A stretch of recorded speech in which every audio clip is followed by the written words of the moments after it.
Hey guys, what's up? It's Christian and Corey from SuperKamiGuru9000, and we are here to bring you our Naruto Chapter 552 review. Let's get started. Naruto Chapter 552 begins with the final sealing of Nagato, and it's very good, it's very brief, it's very simple. He gets to say his final goodbyes. But then we cut away to Kabuto, who's pretty livid.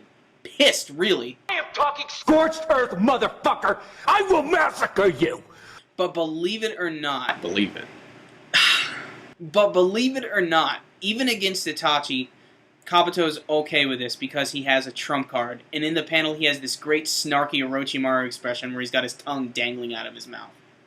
So we get back to the B, Naruto, and Itachi group, and Itachi exclaims, I'm going to go kill the Edo Tensei zombies. And honestly, he's a great choice for that, because with his sword, he can just suck them up like a straw. You know, just they're gone. And so it's a real good move for him. And Naruto's like, wait, don't you want to go see Sasuke? And he's like, no, I'm leaving that to you. And we've seen that theme a lot in Naruto, so it's no surprise he's sticking to it right now. I personally think it's a real cop-out for Itachi not to meet Sasuke and just tell him to cool down, you know, and just be like, cool, bro.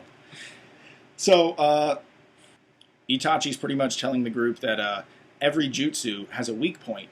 And that's why, in his example, he's saying that he's gonna go after some Edo Tensei zombies. And then this is also, at least in our opinion, giving us, the reader, some hope that Madara can be defeated, because every jutsu has a weak point. And then to drive this point home even more, Naruto still saying, like, I'm a badass, I'm gonna go do everything alone, tries to make more clones, and loses his nine-tailed chakra. So this is just driving the point home even more that everything has a weakness, as Naruto's like sitting there with the sweat drops and everything. And this is when everyone starts to like come in and comfort him, and B's like, yo dog, I got your back with this rap. Okay, that's horrible. You know, I find it kind of funny that someone like Itachi, who's known for being sort of the mass murderer of his entire clan, to be able to give these really inspirational shonen speeches, but he seems to give one hell of one this chapter to Naruto. Basically, he goes into this whole spiel about how Naruto's always worked to have people acknowledge him all this time, and basically he's become so powerful to a point that Itachi reinforces him. He's like, if you become too arrogant, you're going to end up becoming like Madara. And you can see this look of intense fear in Naruto's eyes when he hears this. He clearly really doesn't like Madara. And then he keeps driving the point home more that if you want to be like your dad, you know, and everything, you have to realize that if you become Hokage, everyone will acknowledge you. And then he says, but it's the ones who are acknowledged that become Hokage. And that's pretty much the huge lesson here. And then he also just drives it home a little bit more by saying, and also remember to trust in your friends. You know, remember, depend on them as much as they depend on you. Heavy stuff. Eat your vegetables. Naruto luckily takes to Itachi's advice pretty soundly, and that's pretty much where that ends. And then all of a sudden, with the crow on Itachi's shoulder, he just Amaterasu's it, and it just begins to die. Sucks to be that freaking crow. And Naruto's pretty freaked out by this, because he wanted to use it, you know, but obviously we finally realize how it works now, because Itachi basically says, you wouldn't be able to use it for another 10 years anyway, and you don't really need it against Sasuke. You already have the strength to do that. And this is pretty awesome. This shows that, you know, the battle between Naruto and Sasuke could be happening very soon, maybe sooner than we think. But basically, that's the end of that.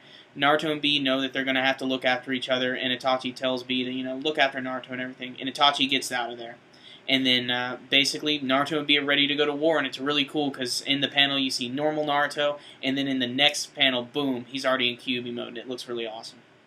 Okay, in short, the smug French guy, or the Mizukage, how I refer to him sometimes, he is tricking the troops, and they're kind of having a standard anime moment where they're all yelling at him the same thing, and he's yelling back, and they're trying to hit him with a shuriken. That's how we come to his scene, and they can't hit him. He just slides through them, and he's like, you gotta get the clam.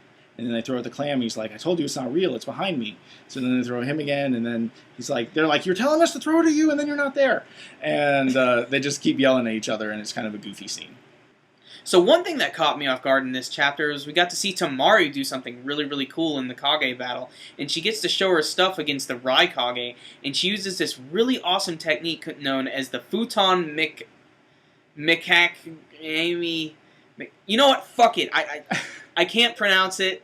You know what? There's a little note at the bottom of the panel that says it translates out to net to throw on something.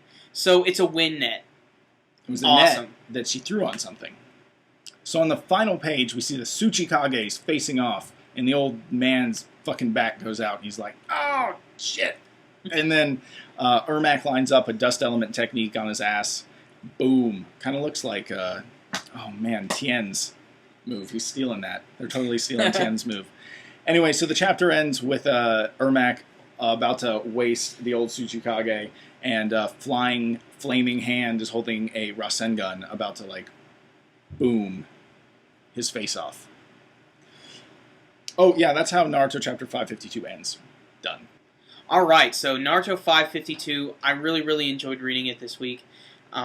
This has been a great closure to this arc so far with Nagato and Itachi so far. You know, Nagato didn't really get that great of a send-off, but he already died anyway, so, you know. Second send-off. Exactly. So, you know, he's good, he's gone, he's in the gourd hanging out with Orochimaru. And other things that I really, really liked, you know, the speech in the middle wasn't that great to me. I think it's, you know, more just the same old shonen kind of message thing.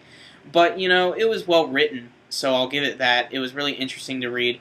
But another thing I want to talk about is the art this week, in my opinion. I don't know, I thought it was really, really well done. There was a lot of things going on in it, and a lot of really great background work. And the reason I mostly say this is because I just got done reading Bleach as well. I was going to say something. And, you know, in that there really aren't any great backgrounds. But in this, there's a lot. In particular, I like the scene where Susanoo disappears and there's the big puff of smoke in the middle of the field. Yeah, they do have their You know. share of big panels in this chapter 2 of Naruto. I mean, they got 2 or 3 big ones. But it was a good chapter. I enjoyed seeing the Tsuchikages and all the other Kages fight. I'm glad we're back to that fight, because that's good to see that moving along. I'm glad we're done with this Naruto, Itachi, Nagato thing, and Naruto's like going to start entering the war, which what looks like a clone of his, in my opinion, entering the battlefield, or it's Naruto about to like rock one of the Kages. I think that's a cool ending, and I was pretty happy with this chapter. And just one other thing I want to note, I really liked that they went back to the Kage battle that's going on right now. In particular, I didn't expect Tamari to do anything, and the fact that she used that cool new wind net technique against the Raikage kind of speaks for how strong she really is to be able to put down a Kage like that. And it's just cool because, you know, I guess in this war arc it's good to see that all the other characters get to at least do something. And, again, I just like the Tsuchikage appearing behind the other Tsuchikage. It's a total Dragon Ball moment, you know, where they're just constantly getting around each other, flying around and everything. It's just really cool. It reminds me of the old days. Okay, you guys, so for a rating on this Naruto manga chapter, I am going to say 8.5. Boom. I know, it was a good chapter in the beginning, but there was a lot of talking to get bogged down in, and a lot of Itachi monologues. There's 2 of them, actually, that are pretty good length, and there's nothing wrong with Itachi. I mean, I'm glad he's back, but 8.5, and hopefully this Kage battle can really get some good scores coming up soon. If there's one question we could ask this week, it has to be this one that had to do with Kabuto this week. Even though there was all this stuff going on with Naruto, Itachi, and the Kage battle, there was that one panel where Kabuto said he has a trump card against Itachi. And at this point, we can only assume it might be an Edo Tensei, or it might be something else. Let us know what you guys think with a comment below. Hey guys, before we leave you this week, make sure to check out some interviews I've been doing. I've been interviewing some of the people in our anime community online, and some of them have some great stories, and they're interesting interviews, and it's a great way to find some new anime-based channels, so go check them out. Also, if you guys like these videos, please make sure to give us a thumbs up. It helps, and it, you know, spreads our videos through YouTube, and we get more views, and it's awesome. So I think that's it till next time, guys. SuperKamiGuru9000. Out. Your mom's spaghetti. Okay, sorry. That is funny! Alright. I broke him. I will break you.